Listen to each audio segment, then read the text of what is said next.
They met on an ordinary afternoon, but something about it didn't feel ordinary to her.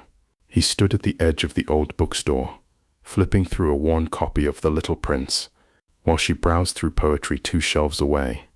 Their eyes met, and time, just for a second, slowed down. That was the beginning of everything. The kind of love that doesn't ask for permission. The kind that crashes through the doors of your life and rearranges the furniture without warning. She wasn't looking for love, not then. But somehow he made her feel like the universe had written his name in the margins of every chapter of her life. They talked for hours that day, about nothing, about everything, and in those conversations, she found a softness in him that felt like home. He was different, not loud, not dramatic, but deep, quietly deep, like still waters with stories buried beneath the surface. They walked home under a sky that smelled like rain, and with every step she felt a little less alone. That was the beginning. Days turned into months, and months turned into seasons. They built something sacred in silence. No grand declarations, no fireworks, just long walks, shared playlists, late-night texts that said, "Are you awake?" Even when both of them knew they couldn't sleep unless they knew the other was still breathing on the other end. They talked about dreams, about running away to the mountains, about building a life far from the noise of everything. And then, one day, he told her he had to leave, not forever, just for now. He looked her in the eyes and said, "Wait for me. I promise I'll come back." And she believed him, not because he was perfect, but because when he said it, his voice didn't shake. She held his promise like it was scripture, like it was the only truth that mattered. So she waited. One day, then 1 week, then 1 year, then 2. Friends told her to let go, that he probably moved on, but she held on to every small thing. His old messages, a sweater he left behind, a song he once hummed in the car. She replayed those memories like lullabies. Even when the silence grew too loud, she refused to believe that love like that could vanish without a reason. She told herself he'd come back. He had to, because he promised. Every sunset felt like a whisper from him. She used to stand by the window every evening, watching the sky melt into colors that reminded her of his eyes, calm, deep, unknowable. People stopped asking about him after the 2nd year. They stopped sending texts like, "He'll come back," or "You deserve someone who stays." And honestly, she stopped responding because they didn't understand. They didn't know what it felt like to love someone so silently, so deeply, that even in their absence, their presence filled the room. Time played cruel tricks. Some days it felt like he had just left yesterday. Other days it felt like an entire lifetime had passed since she heard his voice. But her heart, it stayed frozen in that same moment, the moment he said, "I'll come back." She lived like a ghost in her own life, smiling when she had to, working through her days, pretending to be whole while carrying a love that never had the chance to end. His memories became her morning coffee, her lullaby at night, her armor against loneliness. And yet the world moved on. Her friends got married, her sister had kids, seasons kept shifting like clockwork. But her heart was still sitting at that train station where he said goodbye, holding on to a promise like it was the last thread of hope. One day, she found herself back at that same bookstore where they first met. The shelves looked older now, dustier. The chair he used to sit in had a slight crack in the armrest. She ran her fingers over it like it was sacred. She didn't cry. Not there, not yet, but something broke quietly inside her, like her heart had finally whispered, "Maybe he's not coming back." But even then, even in that ache, she didn't let go completely. She bought a book, just like the one he held the day they met, and placed a small note inside, still waiting. That night, she dreamt of him, not the way she remembered him, but older, tired, like he had seen things she would never understand. He didn't say anything in the dream. He just looked at her, eyes full of sorrow and love, and something else, something like goodbye. She woke up with tears she didn't remember crying, and for the first time in 7 years, the silence scared her. The days that followed the dream felt different. The kind of different she couldn't name, but could feel deep in her bones, like something had shifted inside her without permission. She still made her morning tea, still sat in the corner by the window with a blanket wrapped around her knees. But now there was a crack in the quiet, a space where doubt had begun to creep in. She hated it, hated that her belief, once so unshakable, now trembled with every clock tick. Her faith in him used to be her anchor. Now it was becoming her chain. She began sorting through the boxes she had kept hidden in the back of her closet. Letters he'd written, photographs yellowing at the edges, his handwriting still etched like scars on the pages. One by one she held them to her chest, as if pressing them close could pull the warmth back. But they were cold now. Just paper, just ink, and yet still more real than anything else she had left. She found his old hoodie at the bottom of the last box, the navy blue one he wore on rainy days. She buried her face in it, but the scent was gone. Time had taken even that. Outside, the world was blooming. Spring had returned, uncaring of her sorrow.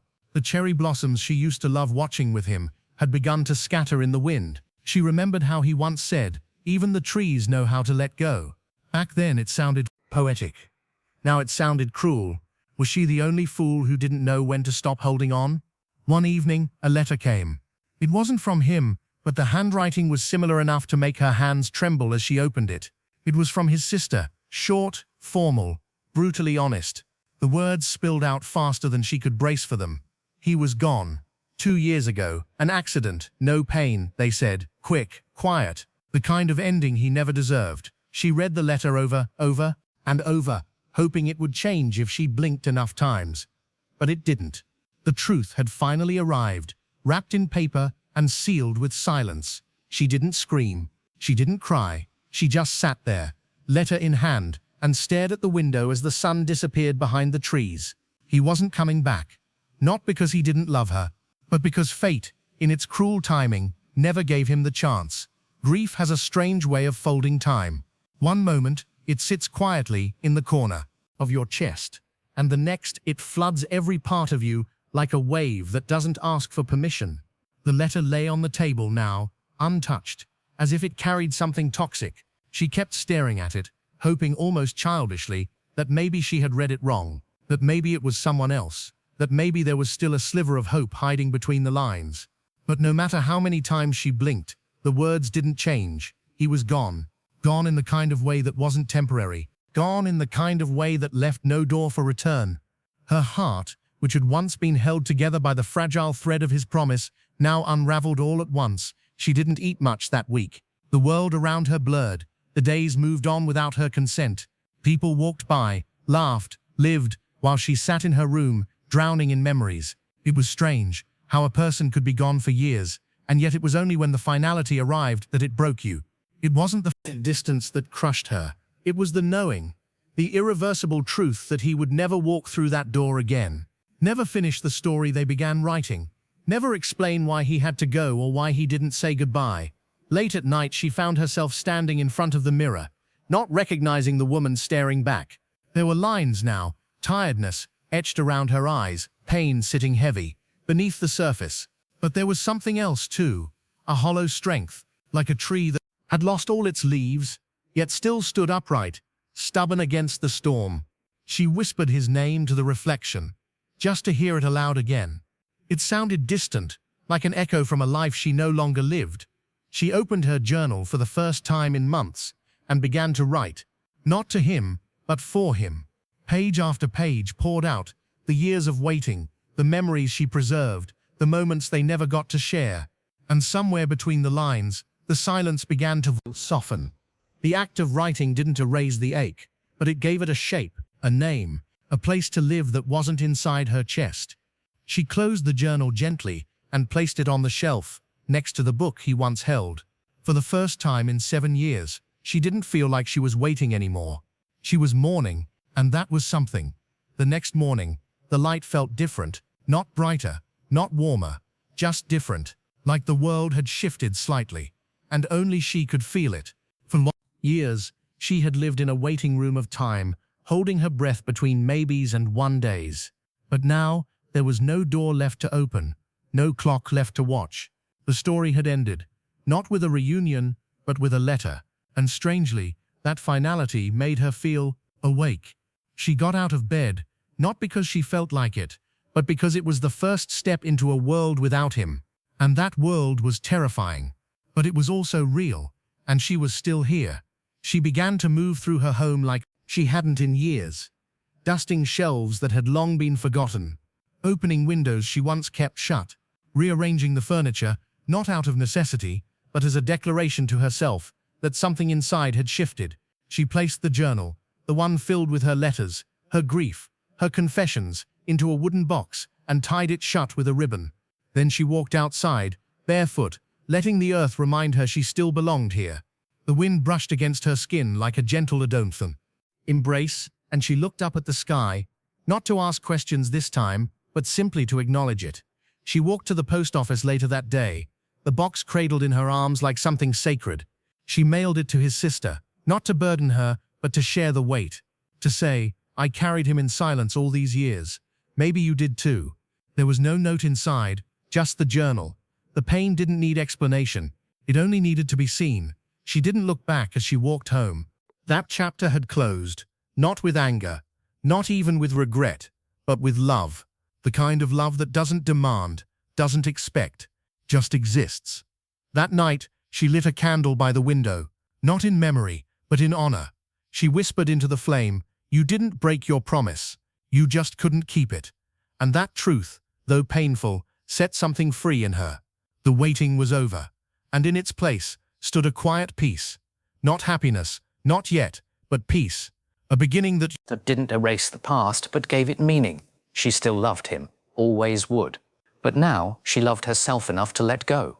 The days that followed were quieter, not because the world had changed, but because she had. The silence that once tormented her now felt like a companion, familiar, even kind. For so long she had filled her loneliness with the idea of him, the memory of his voice, the echo of his laughter. But now, with the truth settled in her bones, she began to listen to a different voice, her own. It was shaky at first, uncertain, but it was there. It was real. She hadn't heard it in years, not like this. Not without the shadow of his return looming behind every word. She started to walk again, the same paths they once walked together, but this time with new eyes. The trees, the benches, the coffee shop on the corner. They all still held memories of him, but they didn't hurt in the same way. They were like faded photographs now, soft, worn, gentle. She would smile, sometimes remembering the way he used to reach for her hand without looking, or how he would hum under his breath when he was deep in thought. These memories didn't demand tears anymore. They simply existed, like quiet notes in the background of her day. One evening, she sat by the lake, the place he once said reminded him of peace. She brought a small notebook with her, blank and unburdened by the past. And for the first time, she didn't write about him. She wrote about herself, her dreams, her fears, the way the wind made the water shimmer, the way she now noticed the sound of birds again. She was remembering who she was before the waiting began. And in that remembering she was rebuilding. A little boy passed by, chasing a kite with a string that tangled in the breeze. His mother laughed nearby, shouting his name with love. The scene was ordinary, but it made her heart swell. Life was still happening, all around her, unfolding, beckoning. She had spent so long paused like a sentence unfinished. But now each step forward felt like punctuation, a decision to continue, to live. That night as she lay in bed, she didn't dream of him. She dreamt of stars, of open roads, of her own hands reaching towards something new. And when she woke up, she smiled, not because everything was okay, but because she finally believed it could be. She stood in front of her mirror one morning, hair tied back, no makeup, just the raw version of herself, the version that had survived heartbreak, time, silence, and truth. There was something in her eyes now that hadn't been there before.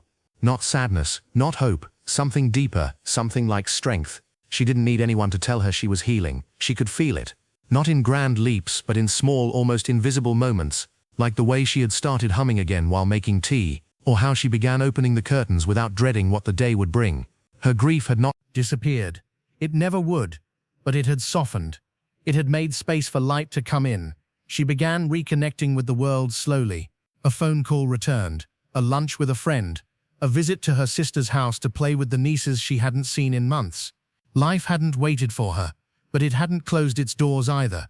It welcomed her back like the ocean welcomes a tired wave, gently, without judgment. She laughed for the first time in what felt like years, not the forced kind, but a real laugh that bubbled up unexpectedly when her niece told a silly story. That laugh startled her. She had forgotten what it felt like to breathe joy in. She also began going back to the bookstore.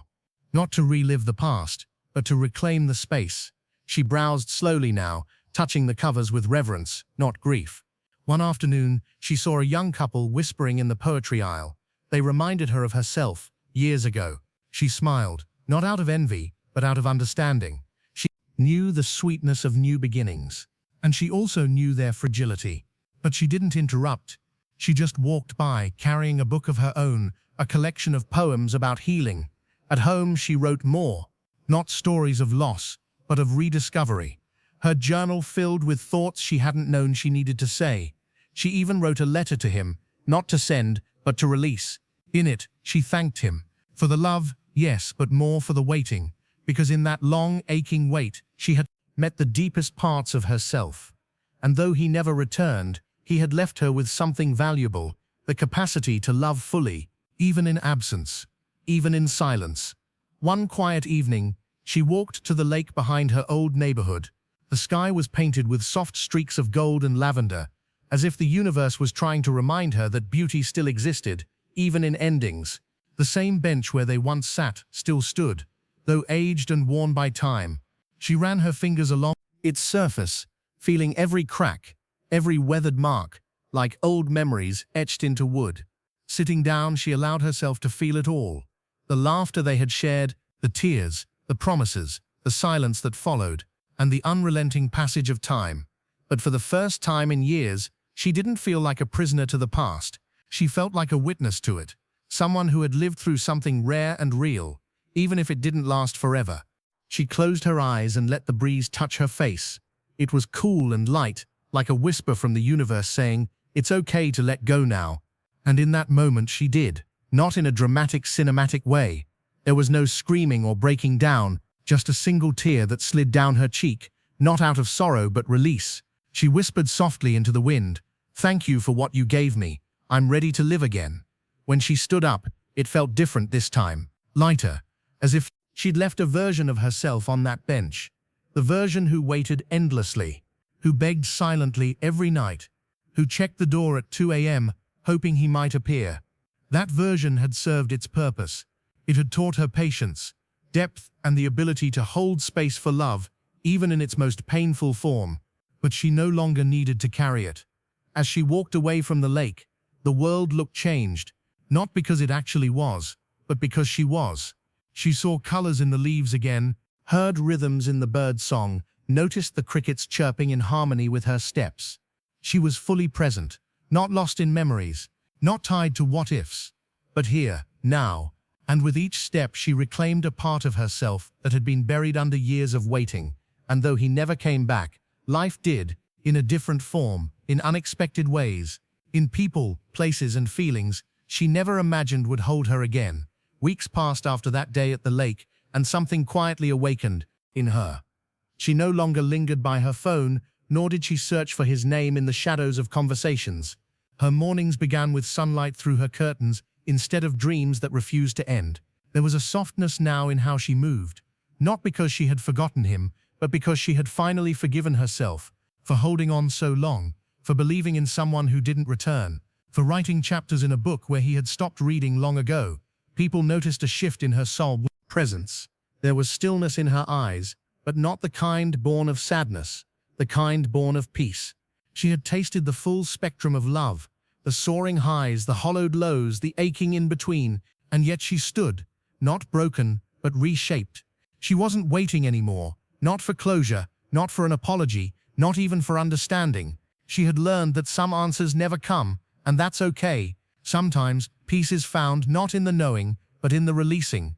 She started doing the things she once put aside for someday, visiting the museum she always talked about, taking long drives with the windows down, music loud, hair wild, smiling at strangers just because, journaling again, not about him but about her thoughts, her fears, her growth. She became her own story, her own hero, not the girl who waited, but the woman who rose. One rainy afternoon, she passed a little bookstore she'd never noticed before. Something pulled her in. As she browsed, her fingers stopped on a book with a single line embossed in gold. "You survived what was meant to destroy you." Her breath caught. It was more than words. It was her reflection. She bought the book, held it close, and stepped outside, rain kissing her skin like a quiet affirmation. The world hadn't changed, he hadn't returned, but something inside her had shifted, something sacred, something unbreakable. She now understood that sometimes the person you wait for never comes back, because their chapter in your life was only meant to begin your transformation, not walk it with you. She wasn't bitter, she was brave, and as she walked away from the bookstore, umbrella in hand and heart wide open, she knew she hadn't just survived the wait, she had transcended it. Years later, someone asked her almost casually, "Have you ever been in love?" She paused, not because she didn't have an answer, but because the memories came flooding in like a soft storm. The kind of love she experienced wasn't the kind you shout about in crowded rooms. It was the quiet, enduring kind, the kind that sits with you in silence, the kind that teaches you more in loss than it ever did in presence. "And yes," she replied, with a half smile and eyes looking somewhere distant, "once, deeply." But what she didn't say, what didn't need to be said, was that it wasn't just about the man she had waited for. It was about what she discovered through that waiting. She learned that real strength isn't loud. It's the ability to love without answers, to grieve without resentment, to wait without losing yourself, and then to walk away, not empty but whole. That kind of journey doesn't leave you bitter, it leaves you holy. She had come to understand that some souls aren't meant to stay, they're meant to shake you awake, to remind you of your worth, to break your heart just enough that it opens wider. And though he never returned, his absence taught her presence. His silence taught her to listen to her own voice. His goodbye, or the lack of one, taught her that closure isn't something you get from someone else, it's something you give yourself. Now when she walks through life, there's a calm about her, a gravity in her smile. She no longer searches rooms hoping he'll appear. She doesn't look for his car in traffic. She doesn't replay the old conversations in her head. Instead, she's here, fully. She laughs without holding back. She cries without shame. She loves again, slowly, cautiously, but with the wisdom of a soul that's already walked through fire and chose to rise instead of burn. And sometimes on quiet nights when the world is asleep and the moonlight spills like silver across her floor, she whispers a thank you, not to him, but to the version of herself